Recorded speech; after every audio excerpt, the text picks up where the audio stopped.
नमस्ते दोस्तों। मेरा नाम संजय है और आज हम कक्षा 11 के रसायन विज्ञान का अध्याय नंबर 2 जो कि है परमाणु की संरचना पार्ट 16 के विषय में अध्ययन करेंगे। इस वीडियो में हम जो टॉपिक पढ़ने वाले हैं वो इस प्रकार हैं। पूर्ण रूपेण पूरित एवं अर्धपूरित उपकोषों का स्थायित्व एवं सारांश। तो सबसे पहले हम समझ लेते हैं पूर्ण रूपेण पूरित एवं अर्धपूरित उपकोषों का स्थायित्व। किसी तत्व का तलस्थ अवस्था इलेक्ट्रॉनिक विन्यास उसकी न्यूनतम ऊर्जा से संबंधित अवस्था होती है। अधिकांश परमाणुओं के इलेक्ट्रॉनिक विन्यास दिए मूलभूत नियमों का अनुसरण करते हैं। जहां दो उपकोषों 4s तथा 3d की ऊर्जाओं में कम अंतर होता है, एक इलेक्ट्रॉन कम ऊर्जा वाले उपकोष से अधिक ऊर्जा वाले उपकोष में स्थानांतरित हो जाता है, बशर्ते इस स्थानांतरण से उपकोष के सभी उच्च ऊर्जा वाले कक्षक प्राप्त हों जो पूर्ण पूरित या अर्धपूरित हो। तो हम समझते हैं अर्धपूरित तथा पूर्ण पूरित उपकोषों के स्थायित्व के कारण को, जो कि यहाँ पर निम्नलिखित दिए गए हैं, जिसमें पहला है इलेक्ट्रॉनों का सममित वितरण।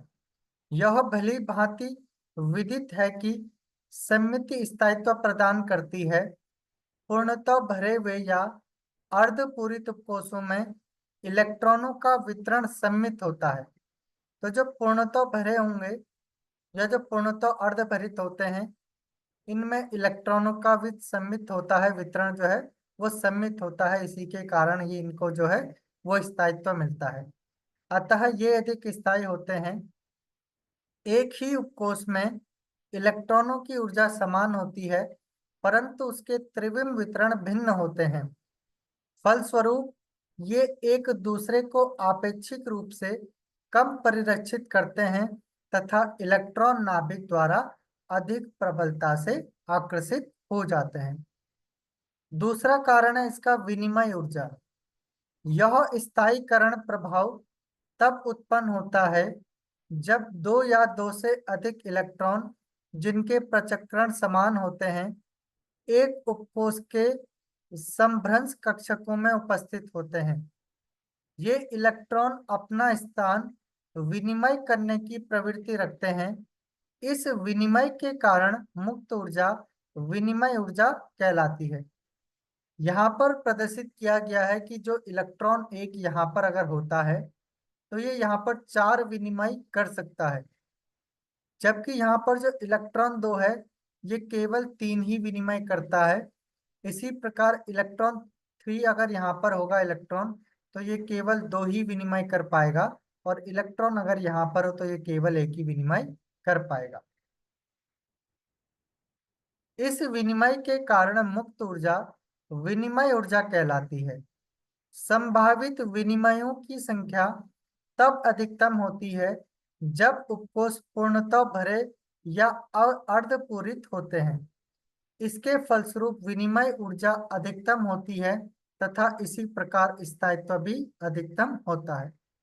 तो अगर विनिमय की संख्या यहाँ पर अधिकतम होगी तो स्थायित्व भी अधिकतम होगा, और स्थायित्व जो है वो अधिकतम अर्धभरित पूर्णतः अर्धभरित या पूर्णतः भरित कक्षकों के लिए जो है स्थायित्व का मान अधिकतम होता है, क्योंकि उसमें विनिमय की संख्या अधिकतम होती है और इसके कारण उनका जो स्थायित्व होता है वह भी अधिकतम हो जाता है। आप देखेंगे कि यह ऊर्जा हुंड के नियम का आधार है, जिसके अनुसार समान ऊर्जा के कक्षकों में जाने वाले इलेक्ट्रॉन के यथासंभव समांतर प्रचक्रण होते हैं।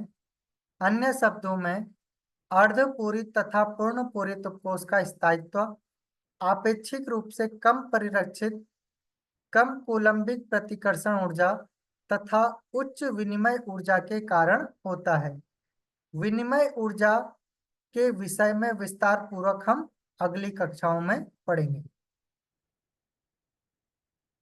अब यहाँ पर तत्वों के इलेक्ट्रॉनिक विन्यासों को यहाँ पर प्रदर्शित किया गया है। यहाँ पर तत्वों को प्रदर्शित किया गया है, यहाँ पर उनके परमाणु क्रमांकों को प्रदर्शित किया गया है, एवं यहाँ पर कक्षकों में इलेक्ट्रॉनों को प्रदर्शित किया गया है। जैसे हाइड्रोजन का परमाणु क्रमांक 1 होता है, उसमें एक ही इलेक्ट्रॉन होता है जो कि 1s कक्षक में जाएगा। इसी प्रकार हीलियम का परमाणु क्रमांक 2 होता है, उसमें 2 ही इलेक्ट्रॉन होते हैं, वो 2 ही इलेक्ट्रॉन 1s कक्षक में ही भरे जाएंगे।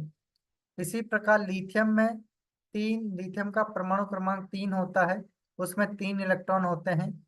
जो पहले 2 इलेक्ट्रॉन होते हैं वो 1s कक्षक में तथा एक इलेक्ट्रॉन जो है वो 2s कक्षक में भरा जाएगा। इसी प्रकार अन्य तत्वों के इलेक्ट्रॉनों का भ्रमण या अन्य तत्वों का इलेक्ट्रॉनिक विन्यास जो है वो इस प्रकार से यहाँ पर प्रदर्शित किया गया है। अब हम समझते हैं सारांश। परमाणु तत्वों के रचनात्मक भाग होते हैं। ये तत्वों के ऐसे छोटे भाग हैं जो रासायनिक क्रिया में भाग लेते हैं। प्रथम परमाणु सिद्धांत जिसे जॉन डाल्टन ने सन 1808 में प्रतिपादित किया के अनुसार परमाणु पदार्थ के ऐसे सबसे छोटे कण होते हैं जिन्हें और विभाजित नहीं किया जा सकता है। तो परमाणु सिद्धांत के बारे में सबसे पहले जॉन डाल्टन ने अपना सिद्धांत दिया और उन्होंने कहा कि पदार्थ जो है वो ऐसे छोटे कणों से मिलकर बने होते हैं जिनको विभाजित नहीं किया जा सकता है। परंतु 19वीं शताब्दी के अंत में प्रयोगों द्वारा यह प्रमाणित हो गया कि परमाणु जो है वो विभाज्य होता है। वह 3 मूल कणों जो कि हैं इलेक्ट्रॉन, प्रोटॉन तथा न्यूट्रॉन द्वारा बना होता है। इन अपरमाणविक कणों की खोज के बाद परमाणु की संरचना को स्पष्ट करने के लिए बहुत से परमाणु मॉडल प्रस्तुत किए गए, जिनमें से सन 1898 में थॉमसन ने कहा कि परमाणु एक समान धनात्मक विद्युत आवेश वाला गोला होता है जिस पर इलेक्ट्रॉन उपस्थित होते हैं। वह मॉडल जिसमें परमाणु का द्रव्यमान पूरे परमाणु पर एक समान रूप से वितरित माना गया था, सन 1909 में रदरफोर्ड के महत्वपूर्ण अल्फा कण प्रकीर्णन प्रयोग के द्वारा गलत सिद्ध हुआ। तो सबसे पहले परमाणु का जो मॉडल है वो थॉमसन ने प्रस्तुत किया था और उन्होंने कहा था कि परमाणु जो है वो धनात्मक विद्युत आवेश वाला एक गोला होता है जिनमें इलेक्ट्रॉन उपस्थित होते हैं। परंतु जब रदरफोर्ड ने अल्फा कण प्रकीर्णन प्रयोग किया तो यह सिद्धांत जो है, यह मॉडल जो है वो गलत सिद्ध हो गया। रदरफोर्ड ने यह निष्कर्ष निकाला कि परमाणु के केंद्र में बहुत छोटे आकार का धनावेशित नाभिक होता है और इलेक्ट्रॉन इसके चारों ओर वृत्ताकार कक्षों में गति करते हैं। रदरफोर्ड मॉडल जो सौर मंडल से मिलता जुलता था, निश्चित रूप से डाल्टन मॉडल से बेहतर था, परंतु यह परमाणु की स्थिरता की अर्थात इस बात की व्याख्या नहीं कर पाया कि इलेक्ट्रॉन नाभिक में क्यों गिर जाते हैं। इसके अलावा यह परमाणु की इलेक्ट्रॉनिक संरचना अर्थात नाभिक के चारों ओर इलेक्ट्रॉनों के वितरण में उनकी ऊर्जा के बारे में कुछ नहीं बता सका। अब थॉमसन मॉडल के बाद जब रदरफोर्ड ने अल्फा कण प्रकीर्णन प्रयोग किया तो उन्होंने अपना मॉडल प्रस्तुत किया। उन्होंने कहा कि इलेक्ट्रॉन का जितना भी धनावेशित भाग होता है वो उसके केंद्र में होता है, जिसे उन्होंने नाभिक नाम दिया, और इलेक्ट्रॉन जो है वो नाभिक के चारों ओर ठीक उसी प्रकार से गति करते हैं जिस प्रकार से ग्रह सूर्य के चारों ओर गति करते हैं। अब रदरफोर्ड जो है वो परमाणु के स्थायित्व के बारे में व्याख्या नहीं कर पाया, यानी कि इलेक्ट्रॉन जो है वो नाभिक के चारों ओर घूमते हुए जब अपनी ऊर्जा को उत्सर्जित करेगा तो उसका जो कक्षा है वो छोटी हो जाएगी और नाभिक में गिर जाएगा। तो इस बात की व्याख्या जो है वो रदरफोर्ड नहीं कर पाए। रदरफोर्ड मॉडल की इन कठिनाइयों को सन 1913 में नील्स बोर ने हाइड्रोजन परमाणु के अपने मॉडल में दूर किया तथा यह प्रस्तावित किया कि नाभिक के चारों ओर वृत्ताकार कक्षों में इलेक्ट्रॉन गति करते हैं। केवल कुछ कक्षों का ही अस्तित्व हो सकता है तथा प्रत्येक कक्षा की निश्चित ऊर्जा होती है। बोर ने विभिन्न कक्षों की इलेक्ट्रॉन की ऊर्जा की गणना की और प्रत्येक कक्षा के लिए नाभिक और इलेक्ट्रॉन की दूरी का आकलन किया। हालांकि बोर के स्पेक्ट्रम को संतोषपूर्वक स्पष्ट करता था। बोर का जो मॉडल है वो हाइड्रोजन के स्पेक्ट्रम को संतोषपूर्वक स्पष्ट करता था, लेकिन यह बहु इलेक्ट्रॉन परमाणु के स्पेक्ट्रमों की व्याख्या नहीं कर पाया। इसका कारण बहुत जल्द ही ज्ञात हो गया। बोर मॉडल में इलेक्ट्रॉन को नाभिक के चारों ओर एक निश्चित वृत्ताकार कक्षा में गति करते हुए आवेशित कण के रूप में माना गया। उसके उसमें उसके तरंग जैसे लक्षणों के बारे में नहीं सोचा। एक कक्षा एक निश्चित पथ होता है और इस पथ को पूरी तरह परिभाषित माना जा सकता है जब एक ही समय में इलेक्ट्रॉन की सही स्थिति और सही वेग ज्ञात हो। परंतु हाइजेनबर्ग के अनिश्चितता सिद्धांत के अनुसार ऐसा संभव नहीं है। इस प्रकार हाइड्रोजन परमाणु का बोर मॉडल न केवल इलेक्ट्रॉन के दोहरे व्यवहार की उपेक्षा करता है बल्कि हाइजेनबर्ग के अनिश्चितता सिद्धांत का भी विरोध करता है।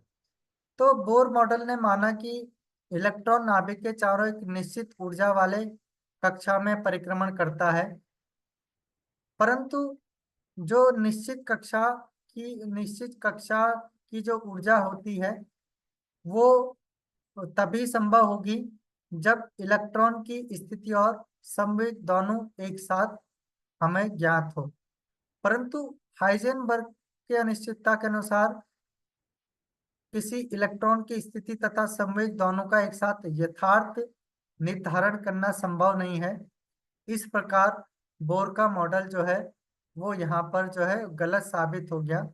इसके अतिरिक्त बोर ने इलेक्ट्रॉन के केवल एक ही लक्षण को माना है, जबकि इलेक्ट्रॉन के दूसरे व्यवहार को यहाँ पर प्रदर्शित नहीं किया है। सन 1926 में इरविन श्रोडिंगर ने एक समीकरण दिया जिसे श्रोडिंगर समीकरण कहा जाता है।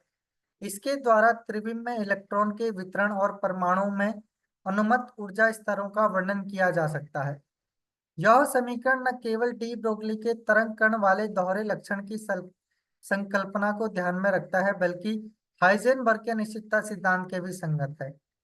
जब यह समीकरण को हाइड्रोजन परमाणु में इलेक्ट्रॉन के लिए हल किया गया तो इलेक्ट्रॉन के संभव ऊर्जा स्तरों और संगत तरंग फलनों के बारे में जानकारी प्राप्त हुई।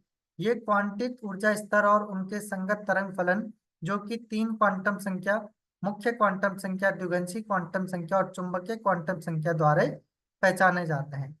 श्रोडिंगर समीकरण के हल के परिणाम स्वरूप प्राप्त होता है कि इन तीनों क्वांटम संख्याओं के मानों पर प्रतिबंध भी श्रोडिंगर समीकरण के हल से स्वतः प्राप्त होते हैं।